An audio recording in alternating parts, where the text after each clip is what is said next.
ദൈവത്തിൻ്റെ അതിപരിശുദ്ധമായ നാമം വാഴ്ത്തപ്പെടുമാറാകട്ടെ. യാചിപ്പിൻ എന്നാൽ ലഭിക്കും. ലഭിക്കണമെങ്കിൽ യാചിക്കണം. പിച്ചക്കാരൻ ചോദിക്കുന്നതിൽ അമ്മാ തരണേന്നല്ല, അതൊരു ഭാഷയാണ്, ഒരു ആലങ്കാരിക ഭാഷയാണ്. യാചിപ്പിൻ എന്നാൽ പ്രാർത്ഥിക്കുവിൻ എന്നാൽ ലഭിക്കും എന്നുള്ളത് തന്നെയാണ് എഴുതിയേക്കുന്നത്. ഒരു വാക്യം വായിച്ചു തുടങ്ങാം. സങ്കീർത്തനം 2:8. എന്നോട് ചോദിച്ചു കൊള്ളുക, ഞാൻ നിനക്ക് ജാതികളെ അവകാശമായും ഭൂമിയുടെ അറ്റങ്ങളെ കൈവശമായും തരും. എന്നോട് ചോദിച്ചു കൊള്ളുക, ഞാൻ ജാതികളെ നിനക്ക് അവകാശമായും ഭൂമിയുടെ അതിരുകളെ നിനക്ക് അധീനമായും തരും. നിനക്ക് അവകാശമായി തരും, അധീനമായി തരും എന്ന് പറഞ്ഞാൽ വചനം അനുവദിക്കുന്ന എല്ലാ കാര്യങ്ങളും ദൈവം തരും എന്ന് തന്നെയാണ് നിശ്ചയമായി പറയുന്നത്. സമ്പത്ത്, പണം, ആരോഗ്യം, ബുദ്ധി, അധ്വാനം, സേവനം ഇതെല്ലാം തരും എന്ന് പറഞ്ഞാൽ വചന വ്യവസ്ഥയിൽ അനുവദിക്കുന്ന കാര്യം എല്ലാം തരും. പക്ഷെ ഒറ്റ കാര്യമുള്ളൂ, നീ ചോദിക്കണം. ചോദിച്ചാൽ ഞാൻ തരും. ദൈവവചന വ്യവസ്ഥയെ ജീവിക്കുന്ന ഒരുവനോട് ദൈവം പറയുക, നീ ചോദിച്ചാൽ ഞാൻ തരും. വിശ്വാസി ചോദിച്ചുമില്ല, അതുകൊണ്ട് ദൈവമൊട്ട് കൊടുത്തുമില്ല. ഇതാണ് സംഭവം. അത് ജാതി അറിഞ്ഞും അറിയാതെയും താണു വീണ് നമസ്കരിക്കുന്നുണ്ട്. ചിലത് ദൈവമാണെന്ന് തെറ്റിദ്ധരിച്ചതായിരിക്കും, ചിലതല്ലാതെ തന്നെ അവർ താണും വീണ് നമസ്കരിക്കുന്നുണ്ട്. ഇനി മത്തായി സുവിശേഷത്തിൽ 4-ാം അധ്യായത്തിൽ 9-ാമത്തെ വാക്യം വായിച്ചേ. വീണ് എന്നെ നമസ്കരിച്ചാൽ ഇതൊക്കെയും നിനക്ക് തരാം എന്ന് അവനോട് പറഞ്ഞു. വീണ് എന്നെ നമസ്കരിച്ചാൽ ഇതൊക്കെയും അങ്ങേക്ക് തരാമെന്ന് പറഞ്ഞു. അപ്പോൾ ചിലരൊക്കെ അറിഞ്ഞും അറിയാതെയും വീണ് നമസ്കരിച്ചവർക്കൊക്കെ അവനിത് കൊടുക്കുകയും ചെയ്തു. അവനിത് കൊടുക്കുകയും ചെയ്തു. വിശ്വാസി കൊണ്ട് ദൈവത്തെ ഒട്ട് വീണും നമസ്കരിച്ചില്ല, ചോദിച്ചുമില്ല, അതുകൊണ്ട് എന്ത് വേണ്ടി? കൊടുത്തുമില്ല, യാചിച്ചുമില്ല, അതുകൊണ്ട് ലഭിച്ചുമില്ല. ഇതിനൊന്നും പോയില്ല. പുള്ളിക്കാരൻ വിശ്വാസി ഇങ്ങനെ ഉറക്കവും ചാപ്പാടും ഒക്കെ ആയിട്ട് ഇങ്ങനെ കഴിഞ്ഞു പോയതുകൊണ്ട് ഒരു കാര്യവും നടന്നില്ല. മീറ്റിംഗ് എന്നൊക്കെ പറഞ്ഞ് അങ്ങോട്ടും ഇങ്ങോട്ടും നടന്നതുകൊണ്ട് ഒരു കാര്യവും നടന്നില്ല. ഈ സദൃശ്യത്തിൽ നിന്ന് ഒരു വാക്യം കൂടെ വായിക്കാം. സദൃശ്യവാക്യങ്ങൾ 6-ാം അധ്യായത്തിൻ്റെ 30-ഉം 31. കള്ളൻ വിശന്നിട്ട് വിശപ്പടക്കുവാൻ മാത്രം കട്ടാൽ ആരും അവനെ നിരസിക്കുന്നില്ല. അവനെ പിടികിട്ടിയാൽ അവൻ 7 ഇരട്ടി മടക്കി കൊടുക്കാം. തൻ്റെ വീട്ടിലെ വസ്തുവകയൊക്കെയും കൊടുക്കാം. അത് വിശപ്പടക്കുവാൻ മോഷ്ടിക്കുന്നവനെ മനുഷ്യൻ നിന്ദിക്കുന്നില്ലെന്ന് ഒരു എഗ്രിമെൻ്റ് പോലെ അല്ലെങ്കിൽ ഒരു സ്റ്റേറ്റ്മെൻറ്റ് അങ്ങ് പറഞ്ഞിട്ട് പിന്നെ പറയുക, എങ്കിലും പിടിക്കപ്പെട്ടാൽ അവൻ 7 മടങ്ങ് തിരികെ കൊടുക്കണം. ഇത് ശരിക്കും സാത്താനെക്കുറിച്ച് പറയുന്നതാണ്. നമ്മുടെ കട്ടോണ്ട് പോയത് സാത്താനാണെന്ന് നമുക്ക് മനസ്സിലായാൽ, അതാണല്ലോ പിടിക്കപ്പെടുക എന്ന് പറയുന്നത്. പിടിക്കപ്പെട്ട് കഴിഞ്ഞാൽ അവൻ 7 മടങ്ങ് തിരികെ തരണം എന്ന് പറഞ്ഞാൽ, ഇപ്പോൾ മോഷ്ടിച്ചോണ്ട് പോയത് അവനാണെന്ന് അറിഞ്ഞാൽ നമ്മളത് ചോദിക്കണമെന്ന് തന്നെയാണ് പറയുന്നത്. ഇനിയിപ്പം വേറെ നോക്കട്ടെ, ഈ സാത്താനെ അറിഞ്ഞോ അറിയാതെയോ നമസ്കരിച്ചാൽ, അങ്ങനെ നമസ്കരിക്കുന്നവരുടെ നോക്കിക്കേ, വശീകരണ മന്ത്രമുണ്ട്, നശീകരണ മന്ത്രമുണ്ട്, ശത്രു സംഹാരമുണ്ട്, തന്ത്രമുണ്ട്, യന്ത്രമുണ്ട്, മന്ത്രമുണ്ട്, എല്ലാ പരിപാടിയും അവരുടെ കയ്യിലുണ്ട്. കുറ്റം പറയുമല്ല, എല്ലാം അവരുടെ കയ്യിലുണ്ട്. വിശ്വാസിയുടെ എന്നാ ഉണ്ട്? വിശ്വാസി ചുമ്മാതിരുന്നപ്പോൾ വിശ്വാസിയുടെ സമ്പത്തെല്ലാം പിടിച്ചെടുത്ത് ശത്രു അവനെ നമസ്കരിക്കുന്നവന് കൊടുത്തു, താണു വീണ് നമസ്കരിക്കുന്നവന് കൊടുത്തു. ഈ ലോണും പലിശ എല്ലാം അങ്ങനെ പോയതാ. അപ്പോൾ ഈ സമ്പത്ത് പോയ വഴി കണ്ടുപിടിച്ചാൽ അത് കൊണ്ടുപോയത് സാത്താനാണെന്ന് മനസ്സിലായാൽ, വിശ്വാസി ചോദിച്ചാൽ ദൈവം അത് തിരികെ തരുമെന്നുള്ളതിൻ്റെ വ്യവസ്ഥയാ സങ്കീർത്തനം 2:8 പ്രകാരം നിനക്ക് തരും. 2:9 പ്രകാരം എഴുതുന്ന ആത്മശക്തികളെ തകർക്കുമെന്ന് തന്നെയാണ്. 2:9 ഒന്ന് വായിച്ചു നോക്കട്ടെ. ഇരുമ്പുകോൽ കൊണ്ട് നീ അവരെ തകർക്കും, കുശവന്റെ പാത്രം പോലെ അവരെ ഉടയ്ക്കും. എന്ന് പറഞ്ഞാൽ ഇത് നീ ചോദിച്ചാലേ ഈ പണി നടക്കുള്ളൂ. കാരണം വ്യക്തിപരമായിട്ട് ആളുകളെ തകർക്കുന്ന കാര്യമൊന്നും അല്ല ഇത് പറയുന്നത്. ഇനി മുന്നിലോട്ട് മർക്കോസ് സുവിശേഷത്തിലോട്ട് പെട്ടെന്ന് മർക്കോസ് സുവിശേഷം അതിൻ്റെ 16-ാം അധ്യായത്തിൻ്റെ 17-ാമത്തെ വാക്യം.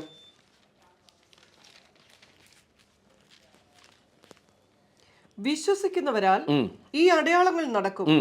എന്റെ നാമത്തിൽ അവർ ഭൂതങ്ങളെ പുറത്താക്കും, പുതുഭാഷകളിൽ സംസാരിക്കും. വിശ്വസിക്കുന്നവരാൽ ഈ അത്ഭുതങ്ങൾ, ഈ അടയാളങ്ങൾ നടക്കും.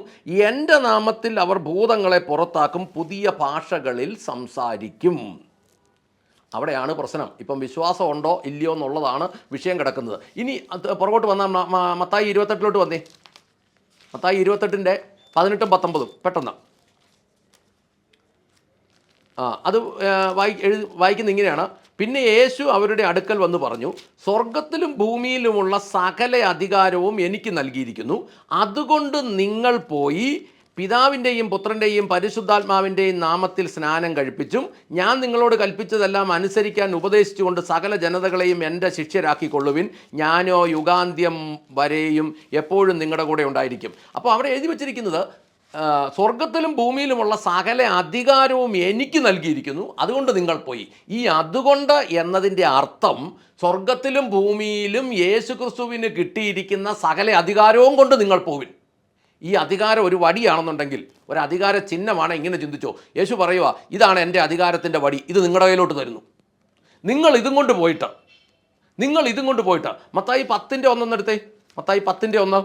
അനന്തരം അവൻ തന്റെ 12 ശിഷ്യന്മാരെയും അടുക്കൽ വിളിച്ചു, അശുദ്ധാത്മാക്കളെ പുറത്താക്കുവാനും സകലവിധ ദീനവും വ്യാധിയും പൊറുപ്പിപ്പാനും അവർക്ക് അധികാരം കൊടുത്തു. കണ്ടോ, അവിടെ മത്തായി സുവിശേഷം 10-ാം അധ്യായത്തിൻ്റെ 1-ാമത്തെ വാക്യത്തിൽ തന്നെ അധികാരം കൊടുത്തിട്ടുണ്ട്. അത് യേശുക്രിസ്തു പോകുന്നതിന് മുമ്പേ ഒന്നും കൂടെ പറയുക, സ്വർഗത്തിലും ഭൂമിയിലും ഉള്ള സകല അധികാരവും എനിക്ക് തന്നിട്ടുണ്ട്.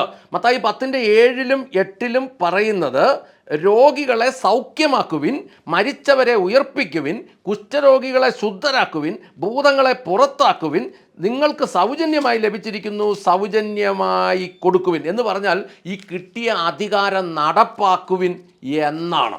കിട്ടിയ അധികാരങ്ങൾ നടപ്പാക്കുവിൻ. അതുകൊണ്ടൊരു കാര്യമുണ്ട്, ഈ ചില കാര്യങ്ങൾ വിശ്വാസി ചെയ്യണം. ഈ ലാസറിനെ ഉയർപ്പിച്ച രംഗത്തിൽ നമ്മൾ യോഹന്നാൻ 11:39 പറയുന്നു. യോഹന്നാൻ സുവിശേഷം 11:39 പറയുന്നത് കല്ല് നീക്കുക. ലാസറിനെ അടച്ചിട്ട് അതിൻ്റെ അടക്കിക്കഴിഞ്ഞ് അവിടെ ഒരു കല്ല് വെച്ചിട്ടുണ്ട്. ദൈവപുത്രൻ അവിടെ ഉയർപ്പിക്കാൻ വന്നപ്പോൾ കല്ല് നീക്കാൻ പറഞ്ഞത് മനുഷ്യനോടാണ്. മനുഷ്യൻ ഈ കല്ല് നീക്കണം. 41 നമ്മൾ വായിക്കുന്നു, യോഹന്നാൻ 11:41 പറയുന്ന അവർ കല്ല് നീക്കി. അടുത്തത് യോഹന്നാൻ 11:44 ഈ ലാസർ അകത്തുനിന്ന് ഇറങ്ങി വന്നപ്പോൾ യഹൂദരുടെ നിയമം അനുസരിച്ച് സുഗന്ധദ്രവ്യങ്ങളെല്ലാം വെച്ച് തുണി വെച്ച് ചുറ്റിക്കെട്ടി അവനെ അവിടെ വെച്ചത്, ഈ മമ്മി പോലെ. അന്നേരം അതുപോലെ ചുറ്റിക്കെട്ടി വന്നപ്പോൾ പറഞ്ഞു, അവൻ്റെ കെട്ടുകൾ അഴിക്കുക, അവൻ പോട്ടെ. കണ്ടോ, അപ്പം കല്ല് നീക്കണം, കെട്ടഴിക്കണം, ഇങ്ങനെ ചില കാര്യങ്ങളുണ്ട്. ഇതിൻ്റെ ആത്മീയ വശം എന്താണെന്ന് ചോദിച്ചാൽ, കെട്ടുകൾ അഴിക്കണം, തടസ്സം നീക്കണം, കെട്ടുകൾ അഴിക്കണം എന്ന് പറഞ്ഞാൽ എങ്ങനെയാണ്? കണ്ണുകൊണ്ട് കാണത്തില്ല ഒന്നും എന്നതാന്ന്, കെട്ടെവിടാന്ന് അറിയത്തില്ല. അപ്പം വാക്കാൽ അല്ലെങ്കിൽ ആത്മലോകത്ത് കെട്ടിവെച്ചിരിക്കുന്നത് വാക്കാൽ, വചനത്താൽ തടസ്സങ്ങൾ നീക്കാൻ കൽപ്പിക്കണം. കൽപ്പിക്കുന്നതേ നടക്കുകയുള്ളൂ, കൽപ്പിച്ചാലേ നടക്കുകയുള്ളൂ. കെട്ടുകൾ വാക്കാൽ അഴിക്കണം. ദൈവം ഇതെല്ലാം വാക്കാലുണ്ടാക്കി, പിശാച് ഇതെല്ലാം വാക്കാൽ തന്നെ കെട്ടി, അല്ലെങ്കിൽ ഇതെല്ലാം വാക്കാൽ അഴിയും. സാത്താന് സമ്പത്തിന് വേലി വാക്കാൽ കെട്ടണം. അത് യേശുക്രിസ്തുവിൻ്റെ രക്തത്തിലും യേശുക്രിസ്തുവിൻ്റെ നാമത്തിലും സമ്പത്തിന് വേലി കെട്ടണം. കുടുംബത്തിന് വേലി കെട്ടണം, കുഞ്ഞുങ്ങൾക്ക് വേലി കെട്ടണം. കെട്ടാൻ അറിയാൻ മേലാത്ത കാലത്ത് സംഭവിച്ച നഷ്ടങ്ങൾ ഓർത്താൽ സഹിക്കാൻ പറ്റിയല്ല.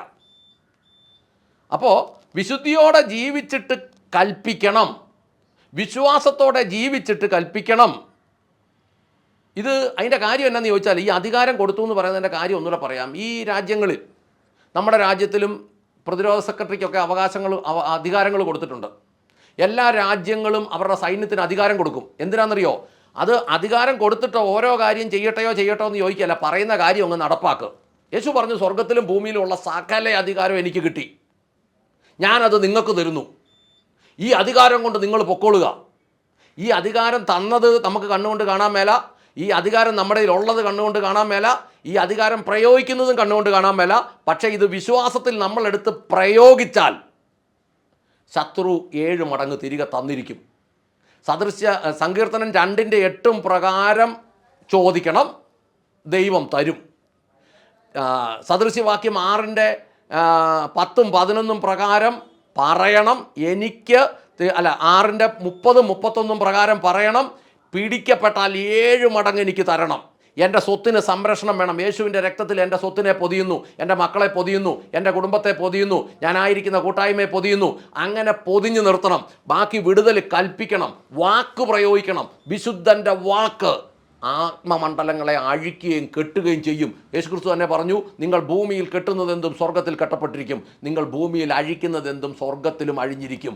അത് വിശ്വാസി ചെയ്യണം എന്ന് ഓർമ്മിപ്പിച്ചുകൊണ്ട് പ്രാർത്ഥിക്കാം. സ്വർഗസ്ഥനായ ഞങ്ങളുടെ പിതാവേ, ഞങ്ങളുടെ കർത്താവായ യേശുക്രിസ്തുവേ, പരിശുദ്ധാത്മാവായി ഞങ്ങളുടെ നല്ല ദൈവമേ, നല്ല ദിവസത്തിനായി നന്ദി പറഞ്ഞ് പ്രാർത്ഥിക്കുന്നു. കർത്താവേ, പ്രത്യേകിച്ച് കർത്താവെ, ഞങ്ങൾ ഈ കേൾവിക്കാർ, ഞങ്ങൾ ഓരോ വ്യക്തികളും ഒരുമിച്ച് ഞങ്ങളുടെ കെട്ടുകൾ, ഞങ്ങളുടെ നഷ്ടങ്ങൾ, ഞങ്ങളുടെ പരാജയങ്ങൾ, ഞങ്ങളുടെ വീഴ്ചകൾ, അതിൻ്റെ എല്ലാം പുറകിൽ പ്രവർത്തിച്ച ആത്മശക്തികളെ ഇന്ന് പിടിച്ചിരിക്കുന്നു, ഞങ്ങൾ കണ്ടെത്തിയിരിക്കുന്നു. ഞങ്ങൾ നസറേയനായ യേശു ക്രിസ്തുവിൻ്റെ നാമത്തിൽ കൽപ്പിക്കുന്നു, ഞങ്ങളിൽ നിന്ന് അടിച്ചുകൊണ്ട് പോയത്, ഞങ്ങളിൽ നിന്ന് മോഷ്ടിച്ചത് 7 മടങ്ങ് ഞങ്ങൾക്ക് തിരികെ തരുവാൻ കൽപ്പിക്കുന്നു. അതോടൊപ്പം ഞങ്ങൾക്കിപ്പോൾ ഉള്ളതിനെ മുഴുവൻ ഞങ്ങൾ രക്തത്തിൽ പൊതിയുന്നു. ഞങ്ങൾ യേശുക്രിസ്തുവിൻ്റെ ദൂതന്മാരുടെ കാവല് കൽപ്പിച്ചേൽപ്പിക്കുവാൻ ദൈവത്തോട് പ്രാർത്ഥിക്കുന്നു. ഞങ്ങൾ അതുകൊണ്ട് ദൈവത്തിൻ്റെ മുമ്പിൽ വാക്കാൽ, പ്രാർത്ഥനയാൽ യാചിക്കുന്നു, ചോദിക്കുന്നു. ദൈവം ഞങ്ങൾക്ക് തരുന്നു. അപ്രകാരം ദൈവം ചെയ്ത കൃപയ്ക്കായി സ്തോത്രം. യേശുക്രിസ്തുവിൻ്റെ ധന്യമുള്ള നാമത്തിൽ തന്നെ. ആമേൻ, ആമേൻ, ആമേൻ.